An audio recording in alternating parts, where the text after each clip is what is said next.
Aquest estiu, el nord i el sud d'Europa es troben. Estocolm es transforma.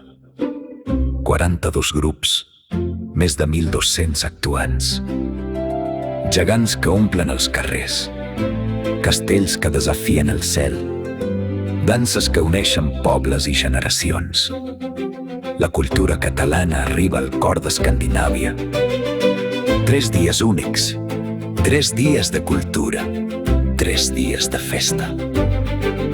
Estocolm esdevé un escenari i la tradició es converteix en espectacle. 14, 15 i 16 d'agost de 2026. Estocolm, 38è Aplec Internacional. Catalunya al món.